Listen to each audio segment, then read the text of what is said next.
2 मार्काहून गेला ना राव. साधा प्रश्न चुकवला त्याने. किती सोपं गणित होतं बरं.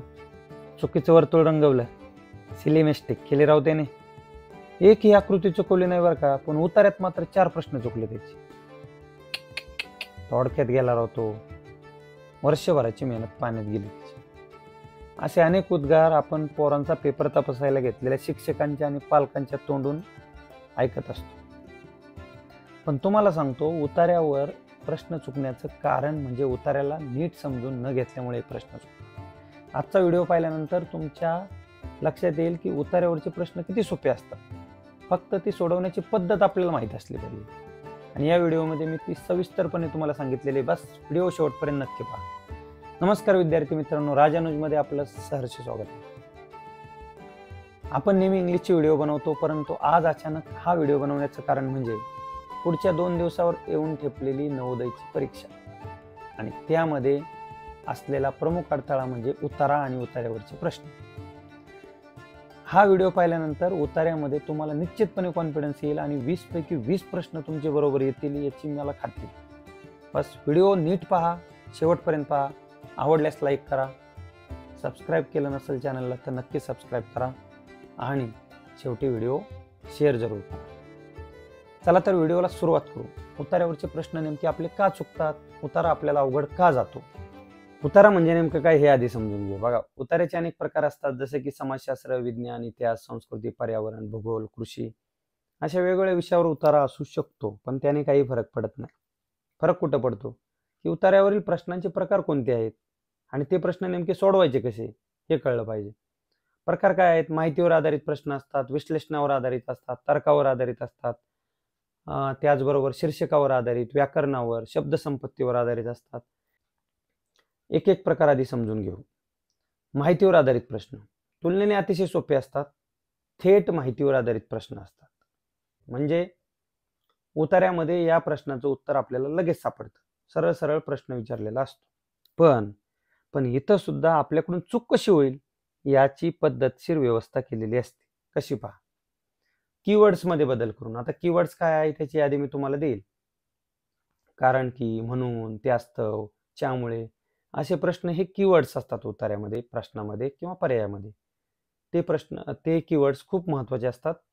त्याला आपण अंडरलाईन करणं किंवा गोल करणं गरजेचं असतं. कीवर्ड्स मध्ये बदल करून म्हणजे काही ऐवजी सर्व शब्द टाकलेला असतो किंवा सर्वच असे शब्द टाकले जातात आणि मग आपला गोंधळ उडतो. पर्यायामध्ये उतार्यातील माहितीपेक्षा अतिरिक्त माहिती दिली जाते. पर्यायामध्ये 4 पर्याय आहेत, त्यातला एकच पर्याय असा असतो की तो उतार्यामध्ये आपल्याला सापडतो. बाकीचे 3 पर्याय जे आहेत ते कुठली तरी एक्स्ट्रा माहिती दिलेली असते. बघा, पर्यायात 4 विधाने असतात, अ, ब, क, ड. अचं एक विधान दिलेलं असतं, बचं, कचं आणि डचं. आणि पर्यायी उत्तर असतात त्याच्या खाली. म्हणजे पर्यायाच्या खाली पर्यायी उत्तर असतात. पहिला पर्याय असतो ड, दुसऱ्याचं असतं अ, तिसऱ्याचं ब, चौथ्याचं क. आता आपलं उत्तर समजा ड आलं, बरोबर. आपलं उत्तर ड आल्यानंतर आपण काय करतो? सरसगट उत्तर गोल करताना पर्याय क्रमांक 4 ला गोल करतो. 4 वर्तुळ रंगवतो. आता ड कुठं आहे बघा, इथं पहिल्याच पर्याय उत्तरामध्ये ड दिलेलं आहे आणि आपण काय केलं? पर्याय क्रमांक 4 रंगवला. म्हणजे आपलं उत्तर क हे रंगवलं गेलं. उत्तर आपलं आलेलं असतं ड. इथे पण दिलेला असतो पहिल्या पर्यायामध्ये ड, परंतु ड ला 4 समजून आपण चौथ्याला गोल करतो. इथं आपल्याला चुकवलं जातं. इथं काळजी घेतली पाहिजे. ठीक आहे. दुसरा प्रकार आहे आकलनावर आधारित प्रश्न. आकलनावर आधारित. आता या प्रकारच्या प्रश्नात जास्त फिरवाफिरवी केलेली नसते. प्रश्न आणि पर्याय दोन्ही सरळ सरळ थेट विचारलेले असतात. कारण इथं प्रश्न समजायलाच वेळ जातो ना, त्याच्यामुळे प्रश्न किंवा पर्याय फिरवत बसत नाही. अशा वेळी उतारा काळजीपूर्वक वाचला पाहिजे. म्हणजे शब्दार्थ आणि भावार्थ हे दोन्ही समजून घेतले पाहिजे. केवळ लेखकाला काय म्हणायचे याचा विचार करावा. आपलं स्वतःचं डोकं चालवायचं नाही. लेखक काय म्हणतोय ते बघायचं. त्याने लेखामध्ये त्या उतार्यात काय सांगितलं त्याचाच विचार करायचा. स्वतःचं डोकं नाही चालवायचं. उदाहरणार्थ, उतार्यात लेखकाने म्हटले पृथ्वी चौकोनी आहे.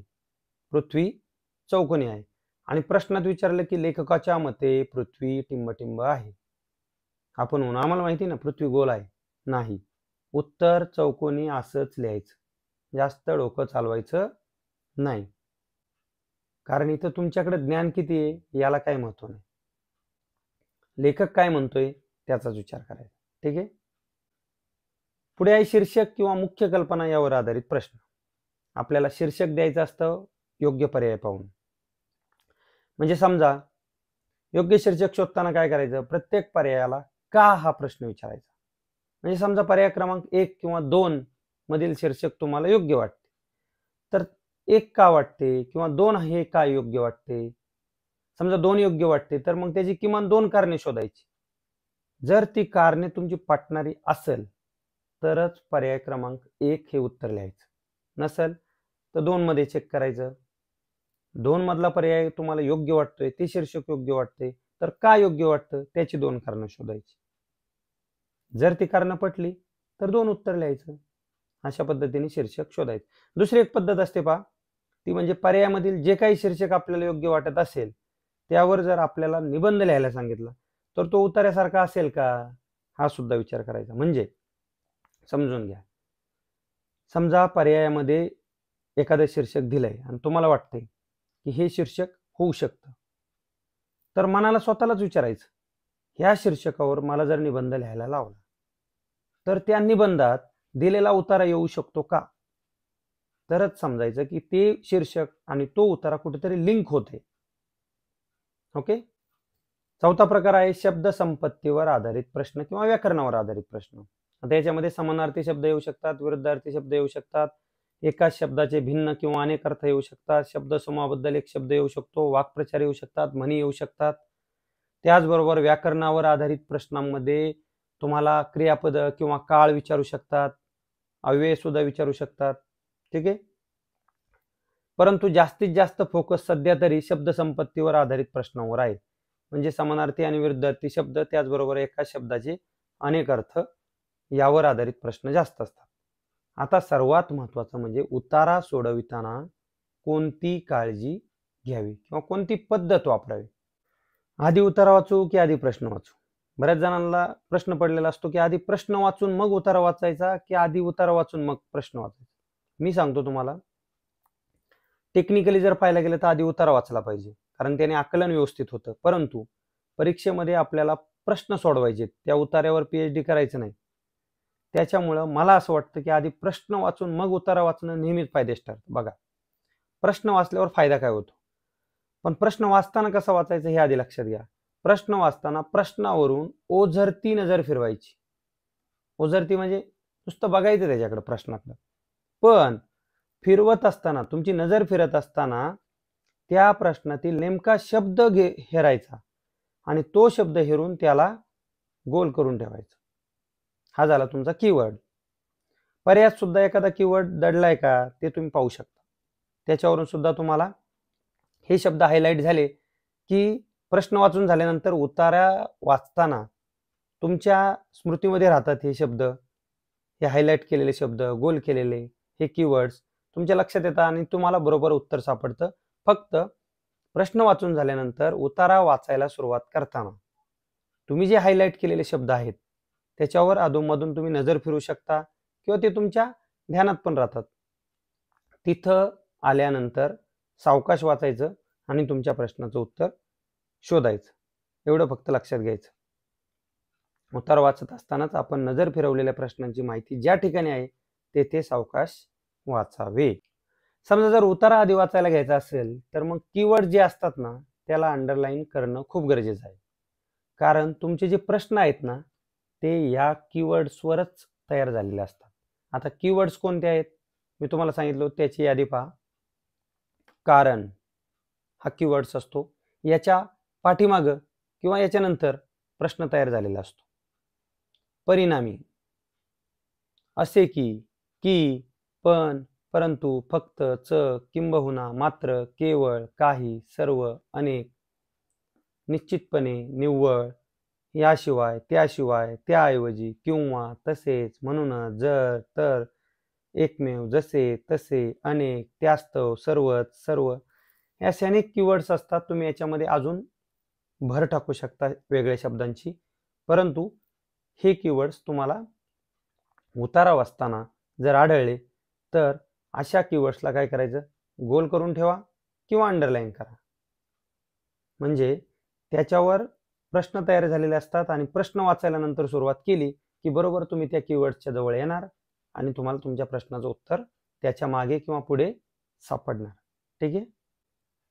तर मित्रांनो, आतापर्यंत आपण उतारा म्हणजे काय, उतार्याचे प्रकार किती, उतार्यावरील प्रश्नांचे प्रकार कोणकोणते, माहितीवर आधारित प्रश्न कोणते, आकलनावर आधारित, शीर्षकावर आधारित, हे सगळं बघितलं. उतारा नेमका सोडवायचा कसा, आधी उतारा की आधी प्रश्न, कीवर्ड्स कसे शोधायचे, कीवर्ड्स कोणते, ह्या सगळ्या गोष्टी बघितल्या. आता आपण प्रत्यक्षात उतारा सोडवायचा कसा याचं प्रात्यक्षिक मी तुम्हाला दाखवतो. माझ्या समोर 2023च्या परीक्षेला विचारलेले 2 उतारे आहेत, उतारा 3 आणि उतारा 4.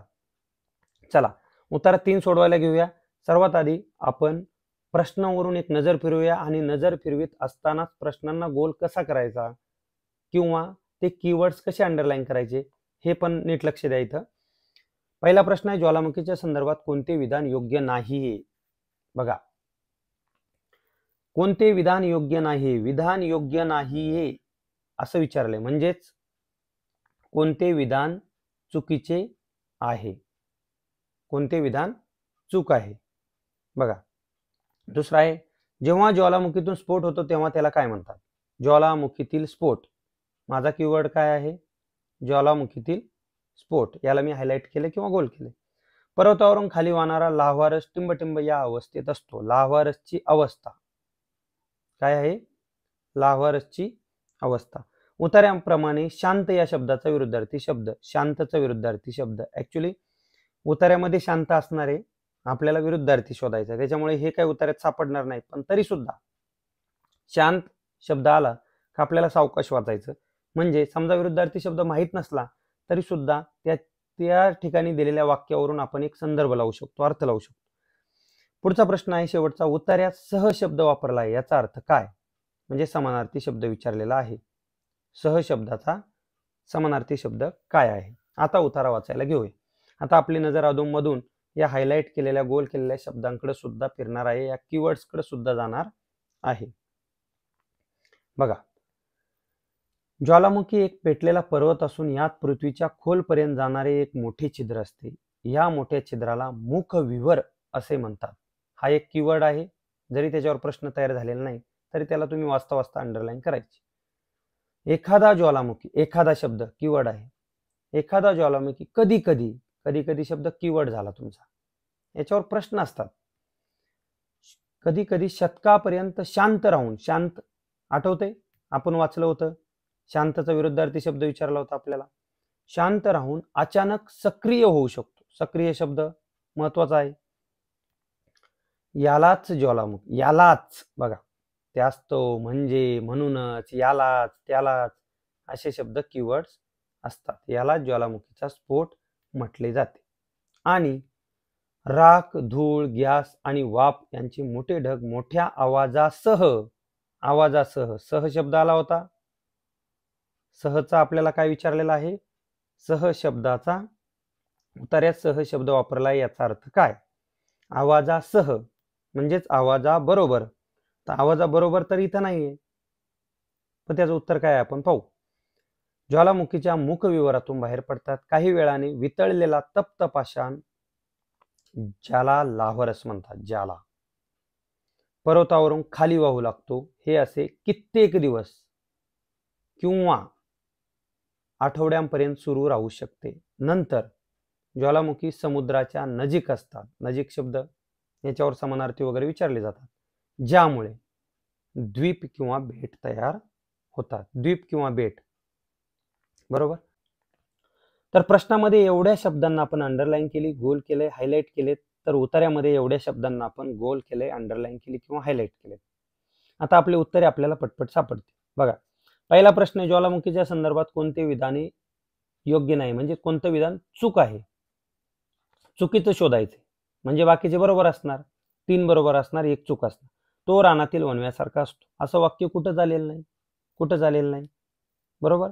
तर त्याच्यामुळं पहिलं विधान हे चूक असणार. तरी सुद्धा मी इथं एक डॉट देऊन ठेवतो. बघा, मी एक डॉट दिलाय, लगेच चूक नाही केलं, कारण मला पुढचे पण 3 वाचायचे ना. आपण काय करतो, घाईत याला चूक करतो आणि उत्तर पर्याय क्रमांक 1 लिहून टाकतो. मी फक्त डॉट देऊन ठेवलाय. त्यातून राख, धूळ आणि लावारस बाहेर पडतो. राख, धूळ, गॅस, वाफ म्हणजेच लावारस बाहेर पडतो, हे आपण उतार्यामध्ये वाचलेलं आहे. म्हणजे हे विधान कसं आहे? योग्य विधान आहे. बरोबर. अनेक ज्वालामुखी समुद्राच्या नजीक असतात. ज्वालामुखी समुद्राच्या नजीक असतात. इथं नंतरच्या ऐवजी प्रिंटिंग मिस्टेक झालेली असणार, इथं अनेक शब्द असणार. अनेक ज्वालामुखी समुद्राच्या नजीक असतात, हे सुद्धा विधान बरोबर आहे. यात पृथ्वीच्या खोलपर्यंत जाणारे मोठे छिद्र असते. पृथ्वीच्या खोलपर्यंत जाणारे मोठे छिद्र पहिल्याच वाक्यात आहे. पृथ्वीच्या खोलपर्यंत जाणारे एक मोठे छिद्र कशात? ज्वालामुखीत. हे पण बरोबर आहे. तो रानातील वणव्यासारखा असतो असं वाक्य उतार्यामध्ये कुठंच नाही. म्हणजे पहिलं वाक्य हे उतार्यामध्ये नाही. हे विधान योग्य नाहीये, म्हणजे ते चूक आहे. आपला पर्याय सुद्धा होणार ए, बी, सी, डी नाही. ठीक आहे. पुढचा प्रश्न. जेव्हा ज्वालामुखीतून स्फोट होतो तेव्हा त्याला, मी सांगितलं जेव्हा तेव्हा कीवर्ड्स असतात त्याच्यावर प्रश्न तयार होतात. जेव्हा ज्वालामुखीतून स्फोट होतो तेव्हा त्याला काय म्हणतात? कुठे ज्वालामुखीचा स्फोट बघायचा? याच्यात ज्वालामुखीचा स्फोट इथं आहे. यालाच ज्वालामुखीचा स्फोट म्हटले जाते. यालाच म्हणजे त्याच्या मागे जायचं. मी सांगितलं ना, अशा शब्दांच्या मागे किंवा पुढे प्रश्न तयार असतो. यालाचच्या मागे जा. या मोठ्या छिद्राला मूकविवर असे म्हणतात. एखादा ज्वालामुखी कधी कधी शतकापर्यंत शांत राहून अचानक सक्रिय होऊ शकतो. शांत राहून म्हणजे तो शांत असतो, शांत राहून सक्रिय होतो, त्याला स्फोट म्हणतात. मग आता शांत साठी काय आलंय का इथं? बघा, काहीच नाही. सक्रियसाठी आहे का शब्द? सक्रियसाठी एक शब्द दिसतोय. सुप्त, निजलेला, मौन, हे तिन्ही शब्द थोडेसे समानार्थी वाटतात, थोडेसे एका गटात बसणारे वाटतात. सुप्त आणि निजलेला हे तर समानार्थीच आहे. म्हणजे सुप्त म्हणजे झोपलेला, निजलेला म्हणजे झोपलेला, मौन म्हणजे शांत. हा शांतसाठी आलाय. परंतु आपल्याला शांत घ्यायचा का सक्रिय घ्यायचा? बघा, नीट लक्ष द्या.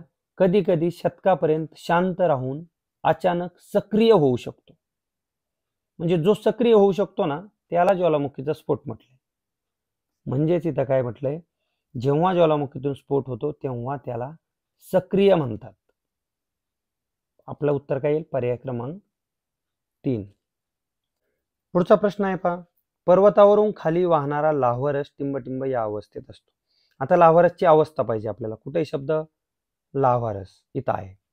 लाव्हारस म्हणतात काही वेळाने वितळलेला तप्त पाषाण किंवा शिळा, ज्याला लाव्हारस म्हणतात. पर्वतावरून खाली वाहू लागतो. कोण वाहू लागते खाली? लाव्हारस. कसा आहे तो? ह्याच्यात दिलंय का? नाही. वितळलेला तप्त पाषाण मात्र दिले. वितळलेला तप्त पाषाण, वितळलेली गोष्ट कशी असू शकणार आहे? बघा, घनरूप असेल का? घनरूप. वितळलेला बर्फ आठवा, बर्फ स्थायू असतो, घन असतो, पण वितळलेला द्रव असतो, म्हणजे घनरूप असू शकत नाही. तरल, तरल म्हणजे काय? ठीक आहे, नाही कळलं, पुढे जाऊ आपण. लगेच याला चूक करायचं नाही किंवा बरोबरही करायचं नाही. वाफ. वितळलेला तप्त पाषाण वाफेत असू शकतो का? तर अजिबात नाही. वायुरूप असू शकतो का? वाफ आणि वायुरूप. आता इथं दोन्ही एकच प्रकार आले, त्याच्यामुळे हा पण कट. आता बघा, तरल. तरल या शब्दाचा समानार्थी शब्द तुम्हाला माहित नाही, तर काय करायचं? हे तिन्ही पर्याय आपण कट केलेले आहेत. आपल्याला तर माहित नाही तरल म्हणजे काय. तर निश्चितपणे एखादा प्रश्न असा असतो की त्याचं उत्तर आपल्याला सापडणार नाही किंवा थोडा काठिण्य पातळीवरचा प्रश्न असतो. तरल म्हणजे लिक्विड किंवा द्रवरूप आहे आणि वितळलेला लाव्हा हा तरल किंवा द्रवरूप अवस्थेत असतो, म्हणून उत्तर याचं दुसरं बरोबर आहे. मग या ठिकाणी आपल्याला उत्तर माहित नव्हतं, परंतु पर्याय कट करून आपण उत्तरापर्यंत पोहोचलो आहे, किंवा हेच उत्तर असावं असं म्हणण्याला इथं अर्थ आहे. कारण लावा हा वायू किंवा घनरूप असू शकत नाही, कारण तो वितळलेल्या अवस्थेत आहे ना. त्याच्यामुळे जर तुम्ही असा सेन्स लावला की वितळलेली गोष्ट कशी असेल, तर तुम्ही द्रव म्हणू शकता. द्रव इथं कुठेच दिला नाही तिघांच्यात.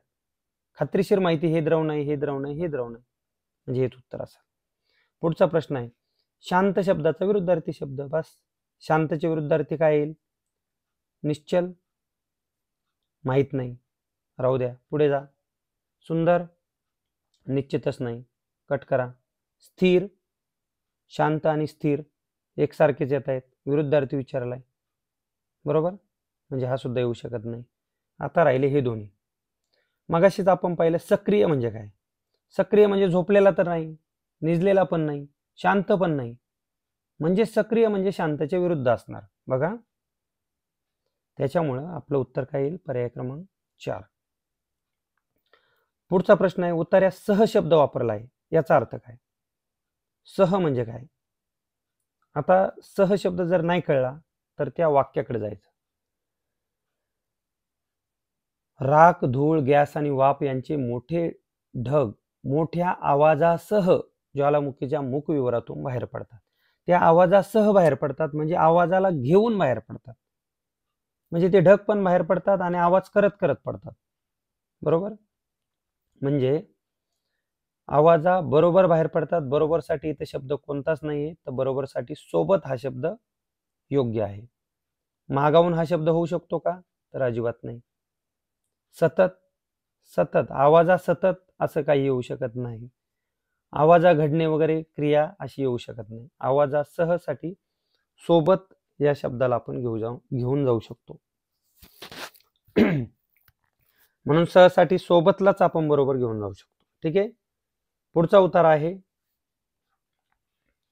लाल बहादूर शास्त्री भारताचे दुसरे पंतप्रधान होते. चला प्रश्न वाचून घेऊ पटकन. लाल बहादूर शास्त्री भारताचे पंतप्रधान होते. माहित नाही काय होते इथं, पण पंतप्रधान शब्दाला मी गोल केलाय.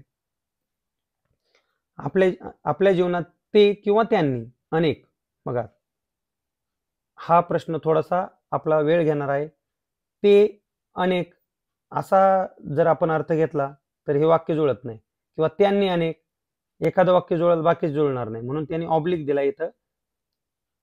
आपल्या जीवनात ते अनेक किंवा आपल्या जीवनात त्यांनी अनेक असे त्याचे अर्थ आहे. तुम्ही आपल्या जीवनातला अंडरलाईन करू शकता किंवा गोल करू शकता. चारही पर्यायात अडचण शब्द आहे म्हणून मी अडचणला गोल केला. ठीक आहे. पुढं, ते नेता झाले, नेताला गोल करा. झाले क्रियापदाचा काळ ओळखा, म्हणजे व्याकरणावर आधारित आहे. याचं उत्तर तुम्हाला पर्याय उतार्यामध्ये सापडणार नाही. ठीक आहे. आणि शेवटचा प्रश्न आहे, पूर्ण करणेचा समानार्थी शब्द, समानार्थी पर्याय निवडा. पूर्ण करण्याचा समानार्थी म्हणजे शब्दसंग्रहावर आधारित प्रश्न आहे. ठीक आहे. शेवटचे दोन आपण बघू. सुरुवातीला उतारा वाचून घेऊया आणि 3 प्रश्न सोडून घेऊ. लाल बहादूर शास्त्री भारताचे दुसरे पंतप्रधान होते. बघा पंतप्रधान शब्द आला, आता इथे थोडं थांबायचं. लाल बहादूर शास्त्री भारताचे दुसरे पंतप्रधान होते, पंतप्रधान शब्द आला, प्रश्न वाचून घ्यायचा. लाल बहादूर शास्त्री भारताचे टिंबटिंब पंतप्रधान होते. लाल बहादूर शास्त्री भारताचे दुसरे पंतप्रधान होते. पर्यायामध्ये आहे का दुसरे? नाही. मग काय आहे पर्यायामध्ये? प्रथम आहे का? प्रथम तर नाही. तृतीय? तृतीय पण नाही. चतुर्थ? चतुर्थ नाही. द्वितीय? द्वितीय म्हणजेच दुसरे, द्वितीय म्हणजे दुसरे, पण आपल्याला हे शब्द माहीत असले पाहिजे. द्वितीय म्हणजे दुसरे, तृतीय म्हणजे तिसरे, चतुर्थ म्हणजे चौथे, प्रथम म्हणजे पहिले. ठीक आहे. माहितीवर आधारित सरळ सरळ प्रश्न विचारलाय, फक्त एक शब्द काढून टाकलाय, रिकाम्या जागा भरा. पुढचा प्रश्न, आपल्या जीवनात त्यांनी अनेक किंवा ते अनेक, पाहू. त्यांची गणना भारतातील श्रेष्ठ राजकारणात होत असे. काय करायचं नाही आपल्याला, ह्या राजकारणाचं इकडे लक्ष द्यायचं नाही, पुढे जायचं. मात्र त्यांच्या सुरुवातीच्या जीवनाविषयी फार थोड्या लोकांना माहिती आहे. स्वतःचे शिक्षण पूर्ण करण्यासाठी त्यांनी जीवनात अनेक अडचणींवर मात केली. त्यांनी अनेक अडचणींवर मात केली. बघा अडचण शब्द आला, प्रश्न वाचून घ्यायचा. आपल्या जीवनात त्यांनी अनेक, स्वतःचे शिक्षण पूर्ण करण्यासाठी त्यांनी जीवनात अनेक अडचणींवर मात केली. त्यांनी अनेक अडचणींवर मात केली. पर्याय क्रमांक 2 बरोबर आहे. शरण गेले असं काही नाही. पळवाट काढली काही नाही. आहारी गेले नाही. पर्याय क्रमांक 2 बरोबर. पुढचा प्रश्न, उत्तर वाचत राहू.